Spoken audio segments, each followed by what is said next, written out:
हाँ जी, spring board academy की online classes में आपका स्वागत है। और हम लोग जो आज नया टॉपिक शुरू करने जा रहे हैं, जो नया सब्जेक्ट पढ़ेंगे, वो है वर्ल्ड हिस्ट्री, विश्व इतिहास।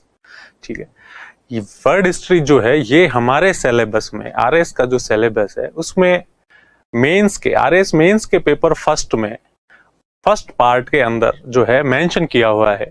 और वो मेंशन क्या किया हुआ है, वो किया हुआ है कि आधुनिक विश्व का इतिहास 1950 ईस्वी तक। ठीक है, तो चूंकि 1950 ईस्वी तक तो बहुत लंबा चौड़ा इतिहास हो जाएगा, इसलिए आरपीएससी ने कुछ टॉपिक्स ढूंढ के और वो निकाल ली।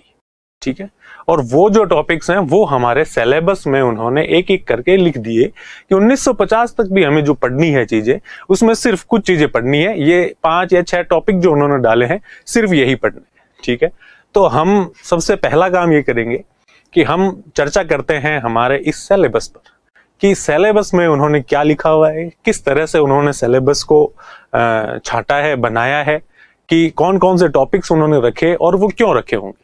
ठीक है, तो इसलिए पहले हम सबसे पहला काम यही करते हैं कि एक बार सिलेबस के जो टॉपिक्स हैं वो समझते हैं, कैसे ये सिलेबस बना, कोशिश करते हैं कि सिलेबस में क्या क्या टॉपिक है उनको याद करते हैं। ठीक है, तो हम देखते हैं सबसे जो पहला जो टॉपिक है वो है पुनर्जागरण या रेनेसा।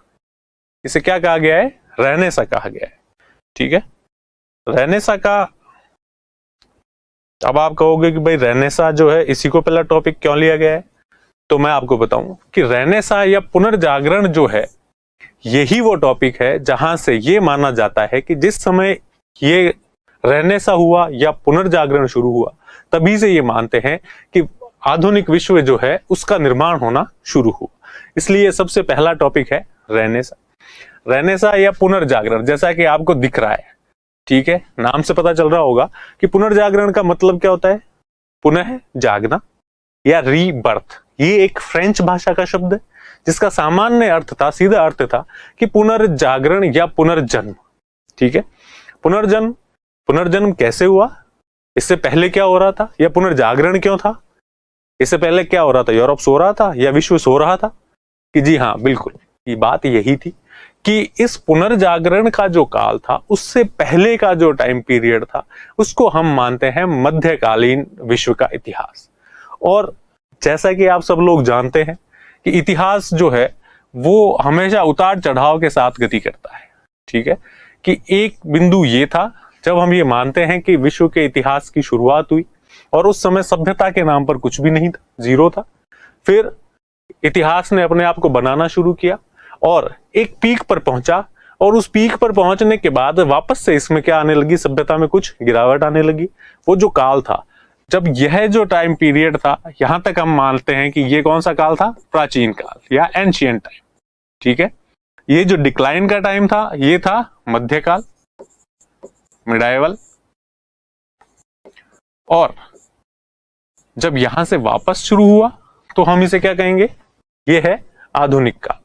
तो अब ये जो पॉइंट है यही हमारा पुनर्जागरण है, जहां से हम क्या कहते हैं कि शुरुआत हो रही है। किसकी शुरुआत हो रही है?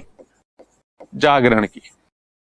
ठीक है, तो इसलिए हम कहते हैं कि पुनर्जागरण अर्थात यहां से वापस से क्या हुआ? मध्यकाल का अंत होगा और आधुनिक काल की शुरुआत। ठीक है, अब पुनर्जागरण जब हुआ, मनुष्य जब जागा वापस से, तो उसने चारों तरफ देखा कि वो किन चीजों की वजह से पिछड़ा हुआ था, या ऐसी कौन सी प्रवृत्तियां थी जो मध्यकाल में इतनी बढ़ गई थी जिनको उसे छोड़ना था। और जब उसने अपने चारों तरफ ध्यान दिया तो उसने सबसे पहली चीज देखी, और वो क्या था? कि वो था धर्म। कि मनुष्य जो है उसका जीवन धर्म का जो प्रभाव था उससे बहुत ज्यादा प्रभावित था, और धर्म ने मनुष्य को एक तरह से, मनुष्य के पूरे जीवन को अपने आगोश में जकड़ रखा था। अब सबसे पहला जो प्रयास किया गया जागने के बाद, सभ्यता ने या इतिहास ने जो प्रयास किया, वो प्रयास क्या किया कि इन्होंने धर्म में क्या किया? सुधार। और ये जो धर्म में सुधार है इसी को हम क्या कहते हैं? रिफॉर्मेशन या धर्म सुधार। क्योंकि अब मनुष्य जाग गया था, जाग करके उसने अपने आज चारों तरफ का माहौल देखा, उसने देखा कि सारा पिछड़ापन, सारी कमियां, उनकी जड़ कौन है? तो उनकी जड़ था धर्म। इसलिए मनुष्य ने सबसे पहला प्रयास क्या किया? धर्म में सुधार करने का प्रयास।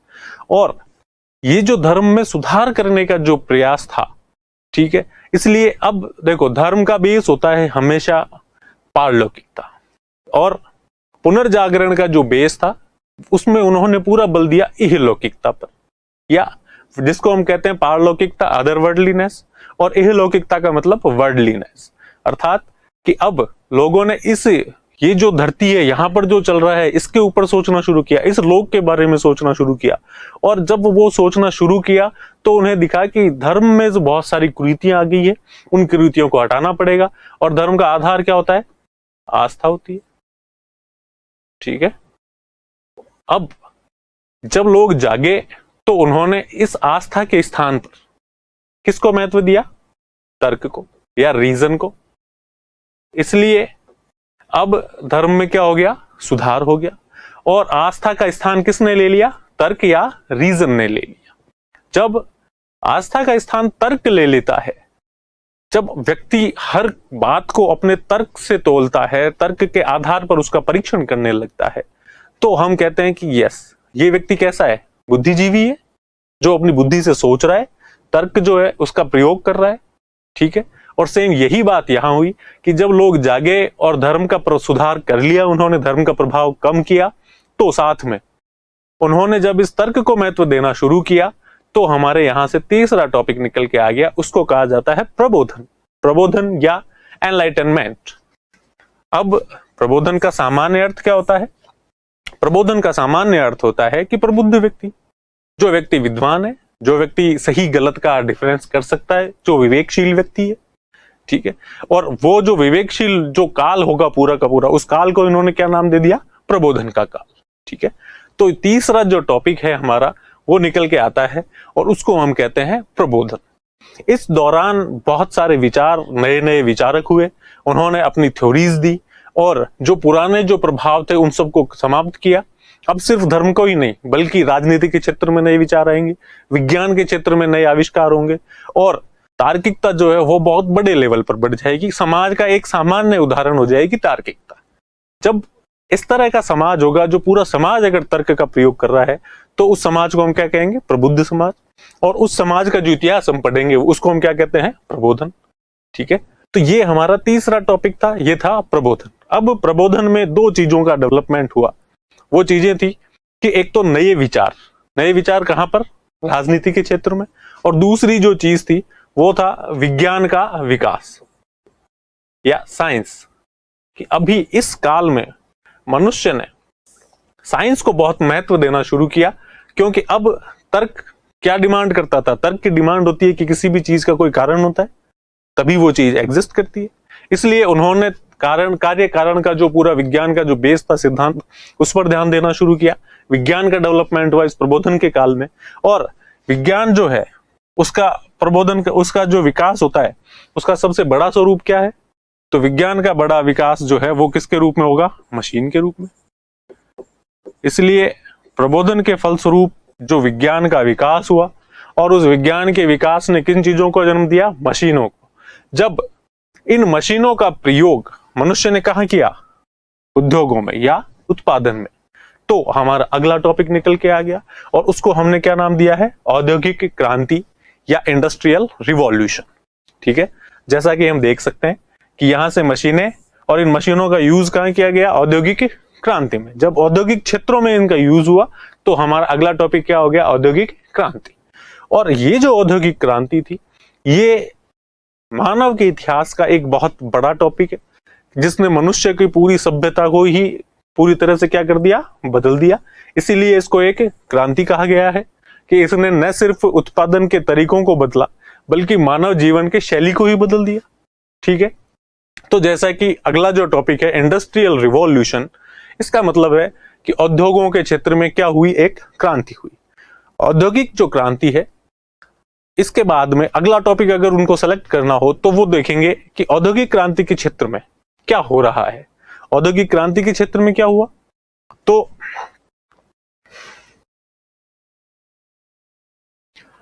औद्योगिक क्रांति का आधार होती है सिर्फ दो चीजें। कौन सी चीजें?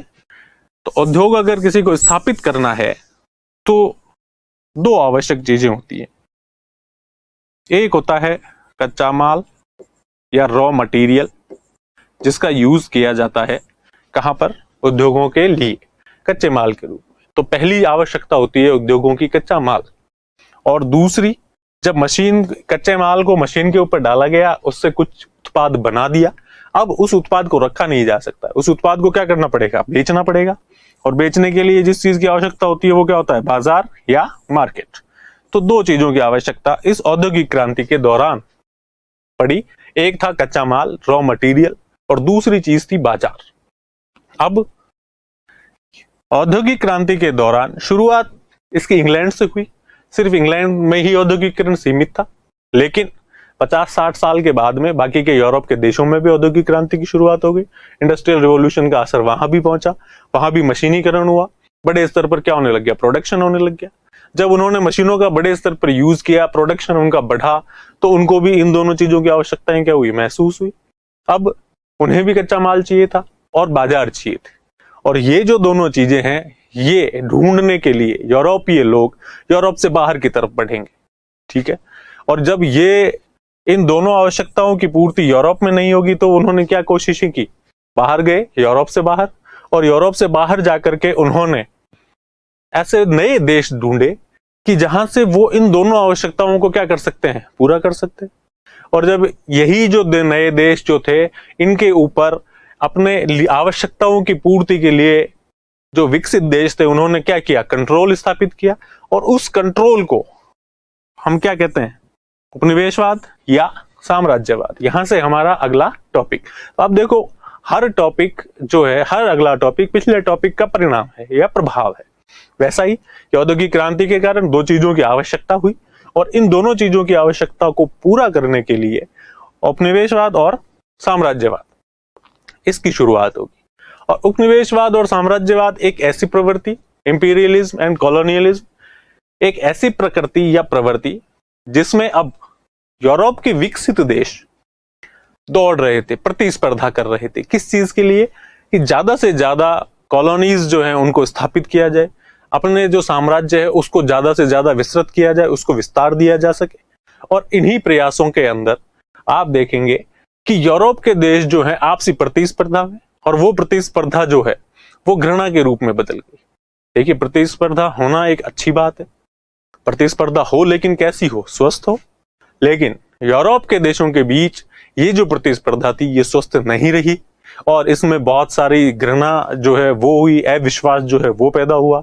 और जब ये जो प्रतिस्पर्धा है, जब ये घृणा और अविश्वास अपने चरम पर पहुंचा, तो उसका एक सीधा सा परिणाम हुआ, और वो परिणाम था युद्ध। कि इन्होंने अपने मामले सुलझाने के लिए युद्धों का सहारा लिया, और जब इन्होंने युद्धों का सहारा लिया तो विश्व को दो विश्व युद्धों का क्या करना पड़ा, सामना करना पड़ा। और इसी को हमारा अगला टॉपिक बताया गया है, कि अगला जो टॉपिक है हमारा, जो अंतिम टॉपिक है इस अपने पार्ट का, वो है इम्पैक्ट ऑफ वर्ल्ड वॉर्स या विश्व युद्धों के प्रभाव। अब हम ये देखते हैं सीधे सीधे कि हमारा हर टॉपिक दूसरे टॉपिक से सीधा सा जुड़ा हुआ है, और उसका ही एक क्या है, प्रभाव है। और इतिहास में ये चीज सामान्य है कि हर घटना जो है वो अपने पहले वाली घटना का परिणाम होती है, और अपने बाद वाली घटना का क्या होती है, कारण। तो सेम यही चीजें, यही 4-5 जो टॉपिक हैं, ये हमें पढ़ने हैं। हम इनको एक एक करके देखेंगे आगे जैसे जैसे हम चलेंगे, और ये सारे टॉपिक्स जो है हम क्लियर करेंगे। और आप ये मान के चलो कि लगभग 15 नंबर का जो पोर्शन होता है, 15 से 20 नंबर का जो पोर्शन होता है मेंस में, वो इस सेक्टर से पूछा जाता है। सिर्फ 6 टॉपिक्स हैं जहां से ये चीजें पूछी जाती है, और बहुत कोई हार्ड चीजें हैं नहीं, बहुत आसान से सब्जेक्ट है, बहुत सरल है, रोचक है। तो आइए इसके आगे पढ़ते हैं कि हम किस तरह से जो है वर्ल्ड हिस्ट्री को आगे लेकर के चलेंगे, ठीक है। आज हम जो टॉपिक पढ़ने जा रहे हैं वो है वर्ल्ड हिस्ट्री का जो सिलेबस है, उसका पहला टॉपिक है, जिसका नाम है पुनर्जागरण या रेनेसां, ठीक है। तो हम इस पहले टॉपिक को पढ़ना शुरू करेंगे कि रेनेसां क्या है, क्या होता है रेनेसां, रेनेसां का अर्थ क्या है, रेनेसां की प्रकृति या नेचर क्या है, रेनेसां जो है वो क्यों शुरू हुआ, ठीक है, कि रेनेसां की शुरुआत क्यों हुई, कौन से कारण थे, रेनेसां का प्रभाव देखेंगे कि रेनेसां के क्या प्रभाव हुए, और हम देखेंगे कि रेनेसां, जब हम पूरा टॉपिक पढ़ते हैं तो उसके बाद में एक बात होती है कि रेनेसां जो है इसकी शुरुआत इटली से हुई थी और बाद में ये पूरे यूरोप में फैल गया। तो हम वो भी बात देखेंगे कि रेनेसां की शुरुआत इटली से ही क्यों हुई, यूरोप के किसी अन्य देश से क्यों नहीं। ठीक है, तो आइए दोस्तों शुरू करते हैं। पहला टॉपिक है हमारा रेनेसां या पुनर्जागरण। जब हम सबसे पहली बात करेंगे, देखो मैंने एक बात बताई, पुनर्जागरण इसकी शुरुआत कहां से हो रही है? इटली से। पुनर्जागरण की शुरुआत हुई इटली से, ठीक है, और बाद में ये जो पूरा जो टाइम पीरियड था, इटली से शुरू होने के बाद रेनेसां जो है धीरे धीरे पूरे यूरोप के अंदर जो है फैल गया। ठीक है, तो इसलिए अब हम सबसे पहले बात करेंगे कि रेनेसां क्या था, या रेनेसां की परिभाषा की बात करेंगे कि अर्थ क्या है रेनेसां का। तो आइए बात करते हैं कि रेनेसां का अर्थ क्या था।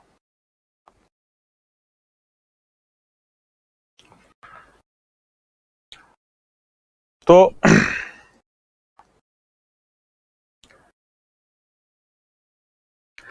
अब मैं एक बात बताता हूं कि मुझे रेनेसां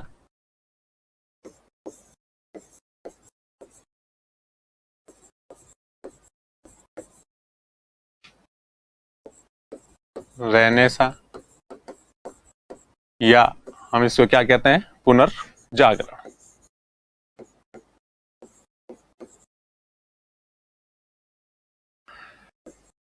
तो हम देखते हैं कि अगर मुझे इस चीज की परिभाषा तैयार करनी है या मुझे इसे परिभाषित करना है, तो सबसे पहले मुझे इतिहास के पॉइंट ऑफ व्यू से कुछ चीजों का पता होना चाहिए अगर मैं इसकी परिभाषा देने की कोशिश करूं। ठीक है, इतिहास है चूंकि, इसलिए मैं सबसे पहली बात करूंगा कि समय की रेनेसां अर्थात पुनर्जागरण कब शुरू हुआ। ठीक है, रेनेसां या पुनर्जागरण कहां पर शुरू हुआ, ये घटना कहां की है, और तीसरी मैं बात करूंगा कि ये क्या था। कुल मिलाकर के अगर मैं इन 3 प्रश्नों के जवाब ढूंढूं तो मुझे रेनेसां की जो है परिभाषा मिल जाएगी या अर्थ समझ में आ जाएगा। अब हमने बात की कि इसकी शुरुआत कहां से हुई है, इटली से, और बाद में ये कहां फैल गया, पूरे यूरोप में। शुरुआत कब हुई, तो हम इसके ऊपर बहुत सारी बातें हैं। कुछ विद्वान इसे 13वीं शताब्दी में शुरू हुआ मानते हैं, कुछ इसे 12वीं शताब्दी से ही शुरू मानते हैं, लेकिन जो सर्वाधिक मान्य बात है कि वो है कि ये 14वीं शताब्दी से और 16वीं शताब्दी के बीच में। ठीक है,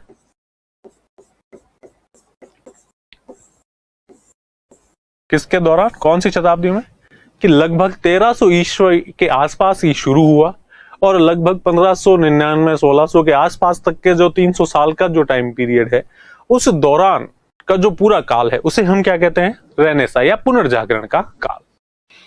तो पुनर्जागरण की शुरुआत कब हुई, 14वीं से 16वीं शताब्दी के बीच में, सबसे पहली बात। दूसरी चीज हमने बात की कि ये कहां पर शुरू हुआ, तो देखो इसकी शुरुआत इटली से हुई, लेकिन हम क्या कहते हैं कि ये कहां फैला, पूरे यूरोप में। इसका प्रभाव जो था वो पूरे यूरोप पर पड़ा, इसलिए हम कहते हैं कि ये कहां पर घटित हुआ, पूरे यूरोप में। फिर हम बात करते हैं इसकी तीसरी चीज की कि रेनेसां क्या था, अगर यह पुनर्जागरण क्या था। तो मैं सबसे पहली बात कहूं कि रेनेसां एक बौद्धिक आंदोलन था, एक इंटेलेक्चुअल मूवमेंट था, या बौद्धिक आंदोलन कह दे या इंटेलेक्चुअल मूवमेंट कह दे। तो सबसे पहला प्रश्न यह आता है कि बौद्धिक आंदोलन क्या होता है। सामान्य सी बात है, बौद्धिक आंदोलन का सीधा सा अर्थ होता है कि कोई भी ऐसा आंदोलन जो कहां हो रहा हो, बुद्धि के स्तर। ये सारे जो भी नई चीजें होंगी, जो भी परिवर्तन हो रहे हैं, वो कहां हो रहे हैं, किसी के दिमाग में हो रहे हैं। अब ये किसी एक व्यक्ति के दिमाग में नहीं हो रहे, बल्कि पूरे समाज में बहुत बड़ी संख्या में जो ऐसे लोग हैं जिनके दिमाग में इस तरह के नए परिवर्तन हो रहे हैं। ठीक है, अब दूसरी बात यह आती है कि अच्छा बौद्धिक आंदोलन हो रहे हैं, हम मान लेते हैं कि हो रहा है, लेकिन पता कैसे चलेगा कि ये बौद्धिक आंदोलन क्या है, ये दिखेगा कहां पर। तो बौद्धिक आंदोलन जो था, इसने ऐसे कुछ क्षेत्र थे जहां पर साफ साफ दिखाई दे रहा था कि ये कुछ नया हो रहा है। इसलिए हमने कहा कि ये एक बौद्धिक आंदोलन था। और ये आंदोलन दिखाई कहां दे रहा था? तो यह आंदोलन दिखाई दे रहा था कला एवं साहित्य के क्षेत्र में। आर्ट एंड लिटरेचर का जो सेक्टर था, उन क्षेत्रों में अब इस समय ऐसे कुछ परिवर्तन आ रहे थे जिनको हम कह सकते हैं कि ये कुछ नया था। और इसीलिए हमने कहा कि बौद्धिक के स्तर पर एक परिवर्तन हुआ या नई चीज आई। और वो नई चीज, वो जो नई परिवर्तन थे, वो कहां दिखाई दिए? तो वो दिखाई दिए इस समय की कला में और इस काल के साहित्य में। इसलिए हम कहते हैं कि एक बौद्धिक आंदोलन था।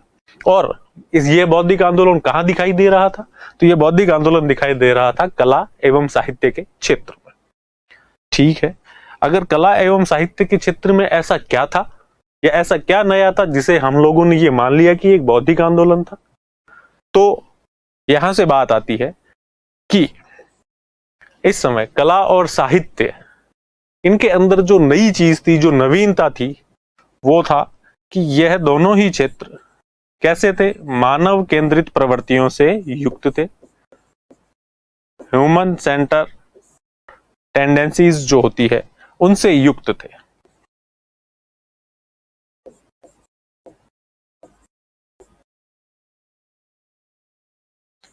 ठीक है, इसलिए हमें दिखाई दिया कि इससे पहले, चूंकि हमने बात की थी जब सिलेबस की बात कर रहे थे, कि पुनर्जागरण से पहले सारा प्रभाव किसका था? धर्म का था।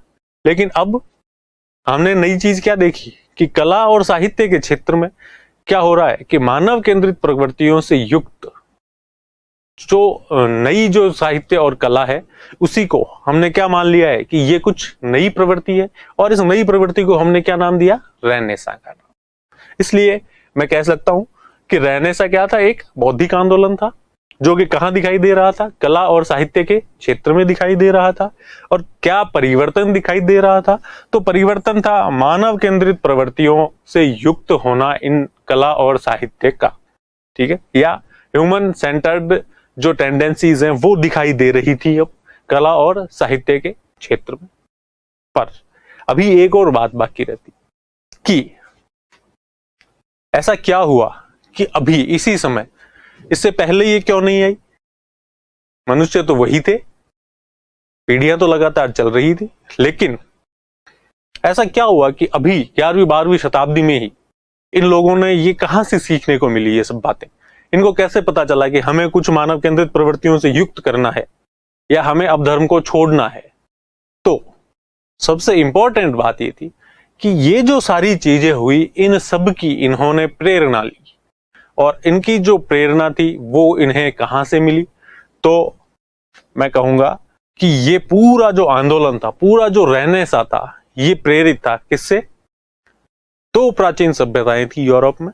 जो इससे पहले, मध्यकाल से पहले जो प्राचीन काल था यूरोप का, वहां पर उस समय जब भारत में सिंधु घाटी सभ्यता का डेवलपमेंट हो रहा था या सिंधु घाटी सभ्यता अपने विकास पर चल रही थी, ठीक है, या सिंधु घाटी सभ्यता की समाप्ति के बाद में जब भारत में लगभग जो है मौर्य काल समाप्त हुआ, उसके बाद में भारत के अंदर तो बहुत सारी सभ्यताएं पनपी। लेकिन यूरोप में दो इंपॉर्टेंट सभ्यताएं थी जिनका जन्म उस समय हुआ। और वो दो सभ्यताएं कौन सी थी?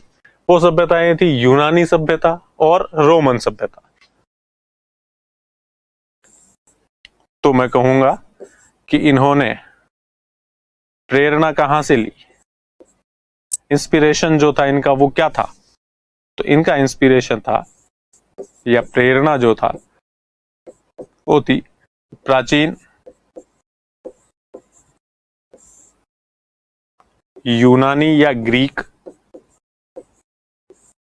व रोमन सभ्यता।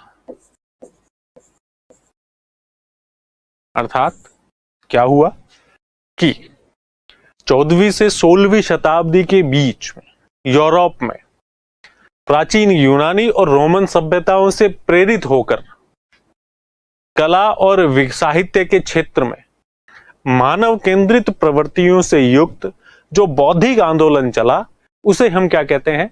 रेनेसां कहते हैं। ये इसकी सामान्य सी क्या होती है? परिभाषा होती है। अर्थात कि प्राचीन सभ्यताओं से प्रेरणा ली इसने, इसलिए ये सब चीजें जो है संभव हो सकी। ठीक है, तो इसी आधार पर हम बात करेंगे कि आगे कि इसकी डेफिनेशन क्या है। तो आप लोग आराम से देख सकते हैं कि इसकी डेफिनेशन जो है उसको यहीं से उसका अर्थ निकलता है कि 14वीं से 16वीं शताब्दी के मध्य यूरोप में यूनानी एवं रोमन सभ्यताओं से प्रेरणा लेकर विचार, साहित्य एवं कला के क्षेत्र में मानव केंद्रित प्रवृत्तियों से युक्त जो बौद्धिक आंदोलन था उसे हमने क्या कहा है, पुनर्जागरण कहा है। क्या कहते हैं, कब की बात है, 14th to 16th century. Ideas जो थे वो इंस्पायर्ड थे कहां से, ancient Greek and Roman civilisations थे एंड कहां पर दिखाई दे रहा था क्षेत्र, तो इंटेलेक्चुअल मूवमेंट था जो कि कहां दिख रहा था, ह्यूमन सेंटर टेंडेंसीज थी इनमें, और ये दिख रहा था लिटरेचर में, और ये दिख रहा था कहां पर, आर्ट के अंदर, जिसको हमने क्या कहा है, रेनेसा कहा है या पुनर्जागरण कहा है। ठीक है, तो अब मैं उम्मीद करता हूं कि रेनेसा की ये जो साधारण सी जो परिभाषा है ये आप सब लोगों को याद आसानी से हो गई होगी या समझ में आ गई होगी कि रेनेसा जो था वो क्या था कि 14वीं से 16वीं शताब्दी के बीच में एक बौद्धिक आंदोलन हुआ। उस बौद्धिक आंदोलन ने प्रेरणा कहां से ली है, वो है प्राचीन सभ्यताएं, और प्रेरणा लेकर के क्या किया, तो कला और साहित्य के क्षेत्र में जो है मानव केंद्रित प्रवृत्तियों से युक्त ये होकर के एक आंदोलन जो है वो शुरू हो गया। और इस पूरा जो टाइम पीरियड था इसको हमने क्या कहा है, रेनेसा कहा है या पुनर्जागरण कहा है। ठीक है, तो अब आप याद करें, इसे कोशिश करें और एक दो बार पढ़ेंगे, दिमाग पे जोर डालेंगे तो आराम से ये चीजें याद हो जाएगी। ठीक है, तो फिर हम आगे बढ़ेंगे। जब हमने रेनेसा की जब परिभाषा देख ली है तो हम बात करेंगे कि रेनेसा की प्रकृति, कि ये जो रेनेसा था यहां तो हमने इसका अर्थ देखा है या परिभाषा देखी है, अब हम बात करेंगे कि रेनेसा की प्रकृति क्या थी, किस तरह की चीज थी, क्या पूरा रेनेसा का जो टाइम पीरियड था उसमें ऐसी कौन सी चीजें थी जो कॉमन थी, जिन्हें हम मानते हैं कि ये रेनेसा की क्या है, विशेषताएं हैं। तो इसलिए हम जो है अगली जो टॉपिक है हमारा, जहां से क्वेश्चन सामान्यतः आते हैं, वो है रेनेसा की प्रकृति, नेचर। ठीक है, और उसके लिए हम आगे चलते हैं कि रेनेसा का अर्थ या रेनेसा की प्रकृति अर्थ के बाद में हम देखते हैं। तो हम बात कर रहे हैं कि रेनेसा की प्रकृति या इसका नेचर कैसा था। ठीक है, तो सबसे बड़ी बात यह है कि रेनेसा की प्रकृति के बारे में जो भी अधिकतर चीजें हैं, जो हमने परिभाषा में जो चीजें देखी है वही चीजें होंगी वैसे, तो वहां से बहुत सारी चीजें तो उस परिभाषा से ही निकल के बाहर आ जाएंगी, और कुछ चीजें ऐसी है जो सामान्य बुद्धि से भी पता चल जाती है कि और क्या चीजें हो सकती। तो जब हम इसकी प्रकृति या नेचर की बात करें तो मैं सबसे पहली बात करूंगा कि हमने बात क्या की थी कि रेनेसा क्या था, उसने प्रेरणा कहां से ली थी, कि प्राचीन यूनान एवं रोम की सभ्यताओं से। क्या कह रहे थे कि it was inspired by civilisations of ancient Greek and Rome, कि यह जो है प्राचीन रोम और ग्रीक जो सभ्यता थी उनसे प्रेरित था। यह इसकी एक क्या थी, एक विशेषता थी, यह इसका नयापन था, यह इसकी प्रकृति है कि ये एक अनूठापन था कि इन्होंने प्रेरणा कहां से ली है, प्राचीन सभ्यताओं से प्रेरणा ली।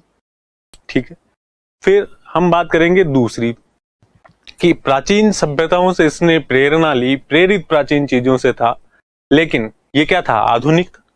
क्यों था ये आधुनिक? ये आधुनिक इसलिए था कि प्राचीन चीजों से प्रेरणा लेने के बावजूद रेनेसा जो था वो प्रगतिशील था। प्रकृति उसने पुरानी जो बुरी चीजें थी उनको नहीं अपनाया, जो प्राचीन जो कमियां थी उनको नहीं अपनाया, बल्कि ये कैसा था, प्रोग्रेसिव था।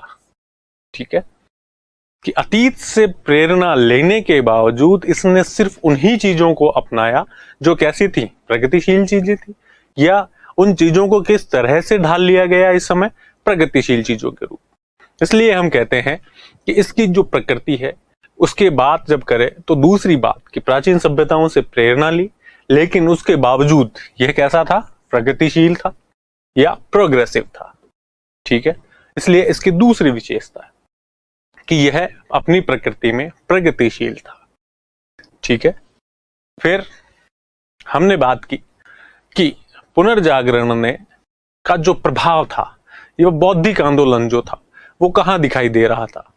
हमने बात की कि वो कला और साहित्य के क्षेत्र में सबसे ज्यादा दिखाई दे रहा था। वहां से हमें पता चला कि पुनर्जागरण जैसी कोई चीज शुरू हुई है। लेकिन बात ये थी कि देखो, इसने जीवन के सभी क्षेत्रों को इन्फ्लुएंसिंग जो है, वो इसका इन्फ्लुएंस जो है ऑल फैक्ट्स जो थे लाइफ के, उन सभी पर था, या इसका प्रभाव जीवन के सभी पहलुओं पर था। लेकिन सबसे ज्यादा जो इसका प्रभाव था वो कहां दिखाई दे रहा है? वो दिखाई दे रहा है कला एवं साहित्य के क्षेत्र पर, art, in the sector of art and literature. तो आप लोग देख सकते हैं कि हमने परिभाषा में यही बातें की कि प्राचीन सभ्यताओं से प्रेरित है, यह प्रगतिशील है और जीवन के सभी क्षेत्रों को प्रभावित करने के बावजूद भी इसका जो सबसे ज्यादा प्रभाव है वो कहां दिखाई देता है? आर्ट एंड लिटरेचर पर। तो इसलिए हमने बात की कि इसकी तीसरी विशेषता कि इसने जीवन के सभी पहलुओं को प्रभावित किया, लेकिन सबसे ज्यादा प्रभाव जो है इसका कहां दिखाई दिया? कला और साहित्य पर, आर्ट और लिटरेचर पर।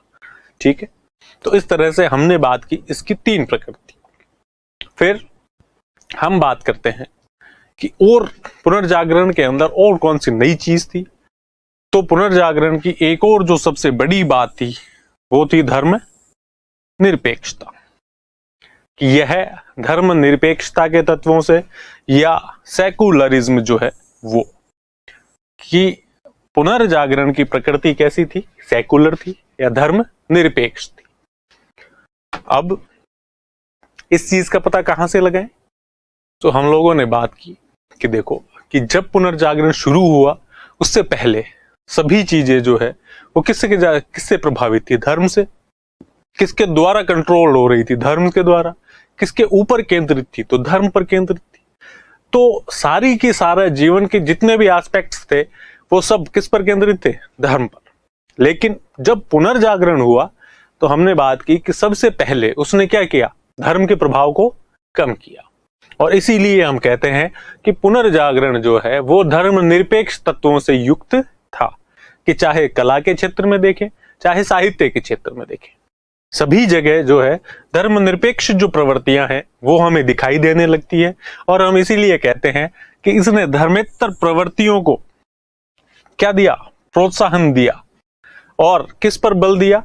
यह लौकिकता पर या वर्डलीनेस पर।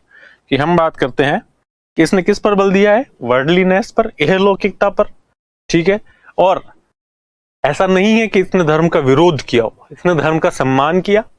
इस समय धर्म के अपमान नहीं किया गया, लेकिन फिर भी धर्म अपनी जगह है और बाकी चीजें, कला अपनी जगह या साहित्य अपनी जगह। इसलिए यह धर्म के प्रति सम्मान रखते हुए भी इसने धर्म निरपेक्षता जो है उस प्रवृत्ति को इसने अपनाया। इसलिए हम कहते हैं कि पुनर्जागरण की प्रकृति का अगर हम चौथा पॉइंट की बात करें तो चौथा पॉइंट क्या होगा? धर्म निरपेक्षता। ठीक है, फिर अब मुझे एक बात बताओ कि धर्म निरपेक्षता एक ऐसी चीज है जो आधुनिक है या बहुत प्रोग्रेसिव है, लेकिन बात ये करें कि क्या पूरा का पूरा यूरोप या पूरा का पूरा इटली जो है वहां सब जगह ही ऐसी प्रवृत्तियां एक साथ आ गई? कि नहीं, ऐसा नहीं हो सकता। हर जो भी कोई घटना होती है, जो भी कोई चीज होती है, उसकी प्रवृत्तियां जो है स्पष्ट होती है, दिखाई देती है कि वो उसका बैकग्राउंड कैसा है।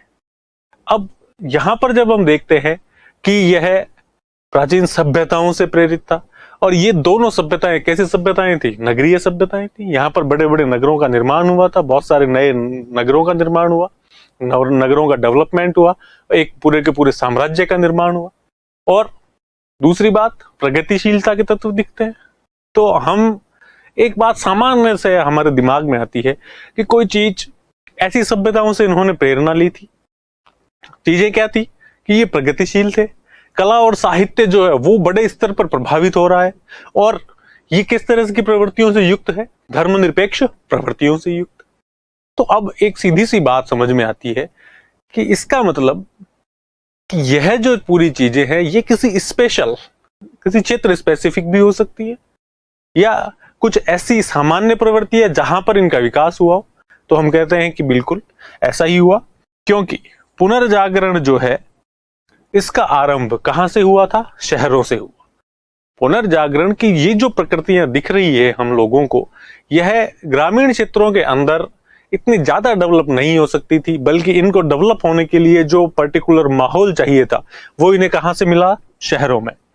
और हम देखेंगे कि जब इसके कारण पढ़ेंगे तो हम देखेंगे कि इस तरह की बहुत सी घटनाएं हुई जिसकी वजह से इस समय इटली के क्षेत्र में और यूरोप के अंदर जो है नए नए नगरों का निर्माण हुआ, नए नए नगरों का विकास हुआ, और वो जो नगर थे वो नगर नवीन विचारों के क्या बन गए? वाहक बन गए। ठीक है, इसीलिए हम कहते हैं कि पुनर्जागरण जो है उसकी प्रकृति कि वह शहरों से आरंभ हुआ था, इसलिए ये कैसा था? अपने नेचर में शहरी था या अर्बन था? कि ये अपने नेचर में कैसा था? शहरी या अर्बन। ठीक है, तो इसलिए हम इसकी पांचवी जो बात कर रहे हैं, इसकी पांचवी विशेषता कि पुनर्जागरण एक शहरी प्रवृत्ति का आंदोलन था, शहरों से शुरू हुआ और बाद में फिर इसका जो प्रभाव है वो गांवों तक धीरे धीरे पहुंचा। और हम ये मानते भी हैं कि देखो, जब भी कोई चीज जो रूढ़िवादिता से दूर जाएगी या आस्था से दूर जाएगी, तो देखो वो चीजें गांवों में संभव होना थोड़ा मुश्किल होता है। सेम वैसा ही यहाँ भी हुआ कि ये चीजें जो है, इस तरह की जो चीजें थी वो गांवों में नहीं बल्कि कहां से शुरू हुई? शहरों से। इसलिए हम कहते हैं कि पुनर्जागरण की प्रकृति में जो अगला जो पॉइंट है वो है कि यह शहरी प्रकृति का था, या इसका स्वरूप भी कैसा था? शहरी था।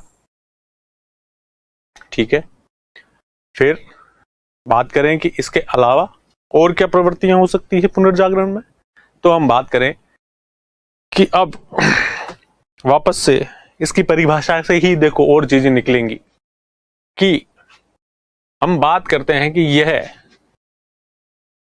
इसने प्रेरणा कि इसके अंदर कौन से तत्व, कला और साहित्य के क्षेत्र में जब हमने बात की थी कि किन नई चीजों का, तो हमने कहा था कि मानव केंद्रित प्रवृत्तियों का क्या हो रहा था? डेवलपमेंट हो रहा था। और सेम यही बात जो है रेनेसां को एक नई विशेषता प्रदान करती है कि यह कैसा था? मानववादी विचारों से प्रेरित था, और विचारों का जो केंद्र था, कि जो भी सेंटर पॉइंट जो था कंटेम्पलेशन का या थिंकिंग का, थॉट प्रोसेस का, वो कौन था? ह्यूमन था। ठीक है, और इसने प्रेरणा कैसी थी इसकी? ह्यूमनिस्टिक आइडियाज, यानी मानववादी विचारों से युक्त था। और इसलिए इसके जितने भी विचार थे इस समय, उन सब का केंद्र बिंदु अब कौन बन गया? मनुष्य बन गया, मानव बन गया। जबकि इससे पहले पूरी प्रकृतियां कैसी थी? धार्मिक थी। और धर्म का केंद्र कौन होता है? ईश्वर। और ईश्वर का स्थान कौन सा है? परलोक है। तो देखो, परलोक को छोड़ा गया, इहलोक पर आए, तो किसको छोड़ा? ईश्वर को छोड़ा, और ध्यान किस पर दिया? मनुष्य पर।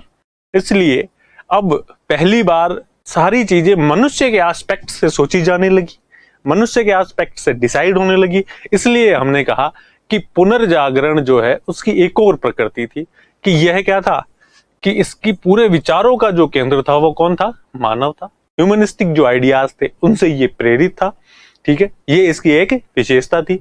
और हम मानते हैं कि बाद में आगे चलकर यही वो प्रवृत्तियां थी कि आज हम देखते हैं कि मनुष्य, आज हम क्या मानते हैं? इस पूरी दुनिया के ऊपर कौन राज कर रहा है? मनुष्य राज कर रहा है। सारा सिस्टम जो बनाया है वो किसने बनाया है? मनुष्य ने बनाया है, ह्यूमन के द्वारा बनाया गया है। इसलिए हम कह सकते हैं कि यही वो चीजें पॉइंट था जहां से मनुष्य का डेवलपमेंट शुरू हुआ। और आज जो मनुष्य का जो युग है वो आज हम देख रहे हैं कि पूरी पृथ्वी पर सबसे ज्यादा प्रभावी अगर कोई जीव है तो कौन है? मनुष्य है। सारा सबका सबसे ज्यादा जो हम मान सकते हैं कि दुनिया का स्वामी या मालिक कौन है आज की तारीख में? तो मनुष्य है। तो वही जो टेंडेंसीज थी उनकी शुरुआत कहां से हुई? इस पुनर्जागरण से। इसलिए हम कहेंगे कि यह मानववादी विचारों से प्रेरित था, और इसके विचारों का केंद्र कौन था? ह्यूमन था। ठीक है, तो इसकी अगली जो विशेषता है वो हो जाएगी। फिर हम बात करते हैं कि अब जब मनुष्य को केंद्र में लेकर के आया गया, और तो किसको दूर कौन हुआ? धर्म हुआ या ईश्वर हुआ। और जब धर्म और जो परंपरा या आस्था जब दूर हो रही थी, तो धर्म के साथ दो चीजें बहुत गहराई से जुड़ी हुई होती है। उन्हें कहते हैं कि रूढ़िवादिता और अंधविश्वास। क्या कहते हैं कि रूढ़िवादिता, कंजर्वेटिज्म एंड सुपरस्टिशंस जो है, ये ऐसी चीज है जिनका जुड़ाव किससे होता है? धर्म से। सामान्यतया अंधविश्वास, क्योंकि धर्म के अंदर जहां तक मनुष्य का बस चलता है वो उसके कंट्रोल की बात। जब मनुष्य का बस चलना बंद हो जाता है तो वो किस पर विश्वास करता है? किसी दूसरी शक्ति पर, और वही उसका जो विश्वास है वो उसको हम क्या कहते हैं? अंधविश्वास कहते हैं। और जब उस अंधविश्वास को वो पकड़ के बैठ जाए कि अब मैं इसे बदलने नहीं दूंगा, तो उस प्रवृत्ति को हम कहते हैं रूढ़िवादिता या कंजर्वेटिज्म। और ये दोनों चीजें धर्म से जुड़ी हुई है। या हम माने कि जब भी धर्म में जो कमी आई या जब भी धर्म का पतन हुआ, तो उसमें इन दोनों चीजों का बहुत बड़ा योगदान था। तो अब जब पुनर्जागरण आया, उसने मनुष्य केंद्र ही, जब विचारों का केंद्र ही मनुष्य को बना लिया, और मनुष्य जो है उसके साथ न रूढ़िवादिता जुड़ी थी न अंधविश्वास जुड़े थे। इसलिए इसने जब धर्मेतर प्रवृत्तियों की तरफ ध्यान दिया, तो इस समय रूढ़िवादिता और अंधविश्वासों का क्या हुआ? विरोध हुआ। या यूं कहें कि यह इनके विपरीत था, कि पुनर्जागरण जो है वो क्या था? अंधविश्वासों और रूढ़िवादिता का जस्ट विपरीत या उल्टा था, अपोजिट था। ठीक है, या कॉन्ट्रेरी कहते हैं, कि हम कहते हैं कि it was contrary to conservatism and superstitions. इसलिए इसकी यह प्रकृति, कि इसकी एक और विशेषता कि यह रूढ़िवादिता और अंधविश्वासों के क्या था? विपरीत था या कॉन्ट्रेरी था। ठीक है, अब रूढ़ि और अंधविश्वास, इन दोनों को अपने आप दूर नहीं होंगे। हमने बात की थी कि ऐसा कुछ हो कि रूढ़ि को क्यों नहीं माना जाए, या अगर मुझे कोई अंधविश्वास है, कि मैं किसी अंधविश्वास को फॉलो करता हूं या आप किसी अंधविश्वास को फॉलो करते हैं, तो अगर आपको उससे बाहर जाना है, आप ये कहोगे कि यस ये चीज ऐसी नहीं है, उसके लिए आपको एक चीज की जरूरत होगी, और उस चीज को कहा जाता है तर्क। क्या कहते हैं? तर्क। कि अगर आपको अंधविश्वासों से ऊपर जाना है तो आपके पास में एक चीज होनी चाहिए, उसको कहा जाता है तर्क या रीजन या रैशनैलिटी। तो अब सबसे बड़ी बात यह थी कि इन अंधविश्वासों और इन रूढ़ियों का विरोध करने का जो हथियार था या जो माध्यम था वो क्या था? तर्क था। कि पुनर्जागरण के समय तर्क को जो है महत्व बहुत ज्यादा दिया गया। हर चीज में ये डिसाइड किया गया कि ये चीज तार्किक है या नहीं है, यह चीज मनुष्य की सोच के हिसाब से ठीक भी है या नहीं है। इसलिए हमने बात की कि अब रूढ़िवादिता और अंधविश्वासों को त्याग दिया गया या इनका विरोध हुआ, और इनका विरोध किस आधार पर किया गया? तो इनका विरोध किया गया तर्क के आधार पर। कि मनुष्य अब कैसा था? अपने तर्क से सोच रहा था। ठीक है, वो ध्यान दे रहा था अपने रीजन पे, कि वो इस रीजन के माध्यम से पुरानी जो बातें थी, पुरानी जो चीजें थी, जो रूढ़ियां थी, उनका विरोध कर रहा था। और इन रूढ़ियों का विरोध करने के लिए या तर्क जो है, वो तर्क का डेवलपमेंट किस माहौल में होता है या कैसे?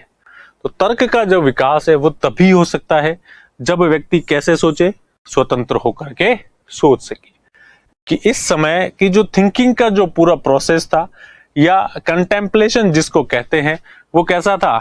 इंडिपेंडेंट था। हम क्या कहते हैं कि इस समय स्वतंत्र चिंतन की जो प्रवृत्ति है उसका क्या हुआ? विकास हुआ, या इंडिपेंडेंट कंटेम्पलेशन जो है उसकी शुरुआत हुई या उसको बढ़ावा दिया गया। क्यों? क्योंकि अब जब कोई आधार नहीं है, कोई रूढ़ी नहीं है, किसी चीज में आदमी बंधा हुआ नहीं है, तो वो क्या हो जाएगा? स्वतंत्र। तो देखो अब धर्म के बंधन कम हो गए, रूढ़िवादिता का और अंधविश्वासों का जो बंधन है वो कम हो गए, तर्क जो है मनुष्य के पास प्रधानता के साथ था। और इसलिए ये जो पूरी प्रवृत्ति थी, इसको हमने क्या कहा कि स्वतंत्र चिंतन की प्रवृत्ति का इस समय प्रोत्साहन दिया गया, कि मनुष्य जो स्वतंत्र होकर के सोच सकता था। वह पुरानी जो रूढ़ियां मान्यताएं थी उनके अकॉर्डिंग नहीं चल रहा था, अब वो नए रास्ते ढूंढ रहा था। और इन नए रास्तों की जब ढूंढने की शुरुआत की गई, तो मनुष्य ने बहुत सारी नई चीजें दिखाई दी कि धर्म में तो बहुत सारी कमियां थी या पुरानी व्यवस्था में बहुत सारी कमियां थी। और जब इतनी सारी कमियां इसे दिखाई दी या अपने तर्क और बुद्धि के माध्यम से इसे नए चीजों को खोजने की शुरुआत की, तो हम कहते हैं कि इस पूरे पुनर्जागरण में एक और नई चीज थी, और वो थी आलोचना क्रिटिसिज्म और अन्वेषण। आलोचना और अन्वेषण की जो प्रवृत्तियां थी वो इस समय डेवलप हुई या उनका जन्म हुआ। Criticism and exploration. कैसे कि स्वतंत्र होकर के जब व्यक्ति सोच रहा है तो उसे कुछ नया चाहिए, उसे नए रास्ते निकालने पड़ेंगे और उन्होंने उन नए रास्तों को निकालने के लिए पहले उसको पुरानी चीजों की क्या करनी पड़ेगी, आलोचना। इसलिए उसमें आलोचनात्मक जो प्रवृत्ति थी कि कहाँ कमियां हैं, कहाँ सही है, उन सब चीजों का अर्थ या भेद उसे पता होना चाहिए। इन दोनों चीजों का पता इन्होंने लगाया, इसलिए आलोचना की जो प्रवृत्ति है या क्रिटिसिज्म की जो टेंडेंसी है वो इस समय डेवलप हुई। साथ में मनुष्य को अब जब सिर्फ बुराई ही नहीं कर रहा है पुरानी चीजों की, बल्कि उसे क्या जरूरत पड़ी, नई चीजें भी खोजनी थी कि पुरानी चीज की बुराई कर दोगे तो सही चीज क्या होगी, वो कहां से लाओगे। तो उस सही चीज की जो खोज थी, उसकी जो प्रवृत्ति थी, उसे कहा जाता है अन्वेषण की प्रवृत्ति। तो अब हम कहें कि पुनर्जागरण में स्वतंत्र चिंतन को प्रोत्साहन दिया गया और स्वतंत्र होकर के व्यक्ति ने दो चीजें सोची। एक तो उसने क्या की, आलोचना की पुरानी चीजों की, और दूसरी तरफ उसने क्या किया, अन्वेषण किया। कुल मिलाकर के ये जो सारी चीजें हैं कि देखो, थिंकिंग का सेंटर पॉइंट कौन है, मनुष्य है, ह्यूमन है। रूढ़िवादिता और अंधविश्वास जो है उनका विरोध किया जा रहा है, तर्क या रीजन को महत्व दिया जा रहा है, इंडिपेंडेंट कंटेम्पलेशन या स्वतंत्र चिंतन को जो है प्रोत्साहन दिया जा रहा है, और आलोचना और अन्वेषण जैसी प्रवृत्तियों का जन्म हो रहा है जो आधुनिक प्रवृत्तियां मानी जाती है। कुल मिलाकर के हम कहें कि इसकी एक और सबसे बड़ी विशेषता ये थी कि यही वो टाइम पीरियड था या यही वो काल था या यही पुनर्जागरण, यही वो आंदोलन था जो कि मनुष्य के जीवन के उन्नयन का क्या बना, स्रोत बना। इसलिए हम कहते हैं कि यह मानव जीवन के क्या था, उन्नयन का स्रोत था या source of upliftment in human life. कि मानव जीवन की जो उन्नति है, जो आधुनिक जो डेवलपमेंट है मनुष्य का, वो सब इन्हीं चीजों से शुरू हुआ था, यही उसका बेस है। आज भी हम बात करें कि एक व्यक्ति समझदार जिसको हम कहते हैं, तो उसमें क्या प्रवृत्तियां होनी चाहिए, तार्किक होना चाहिए, स्वतंत्र चिंतन की प्रवृत्तियां होनी चाहिए, उसमें आलोचना और अन्वेषण की प्रवृत्तियां हो दिखाई देनी चाहिए, उसके विचारों का केंद्र क्या है, मनुष्य होना चाहिए, सही गलत का जो डिसीजन है वो मनुष्य के बेस पर होना चाहिए, उसमें धर्मनिरपेक्षता की प्रवृत्तियां होनी चाहिए, ठीक है, और वह कैसा होना चाहिए, प्रगतिशील होना चाहिए। अगर ये सब चीजें हैं तो वो क्या है, आधुनिक है, उन्नति करने वाला है। तो ये जो सारा उन्नति का स्रोत था, यही सारी चीजें क्या थी, पुनर्जागरण की विशेषताएं थी कि पुनर्जागरण ने ये इन सब विशेषताओं से युक्त था। इसीलिए हम ये कहते हैं कि पुनर्जागरण मनुष्य के जीवन के उन्नयन का स्रोत था, कि यही वो टाइम पीरियड था जिसके बाद से मनुष्य का जो जीवन है वो उत्तरोत्तर प्रगति करता गया। इसलिए हमने बात की कि मनुष्य की नेचर कैसी थी, पूरी की पूरे जो रेनेसां का जो टाइम पीरियड था उसकी एक पूरी प्रकृति कि अगर हम 10 पॉइंट्स में बात करें तो उसके प्रकृति के 10 पॉइंट्स निकल के आते हैं कि ये उसकी एक नेचर थी। ठीक है, तो अब मुझे लगता है कि एक बार हमने चीजें समझ ली है, वापस से हम इसको एक बार और देख सकते हैं कि बात करें कि अब कौन कौन सी चीजें थी। कि सबसे पहले ये किस चीज से प्रेरित था, प्राचीन यूनानी और रोमन सभ्यताओं से प्रेरित था। दूसरी बात हमने की कि ये कैसा था, प्रकृति में प्रगतिशील था, कि सिर्फ 10 शब्द याद करने हैं कि इसने जीवन के सभी पहलुओं को प्रभावित किया, लेकिन सबसे ज्यादा प्रभाव कला और साहित्य के क्षेत्र में, आर्ट एंड लिटरेचर के सेक्टर पर।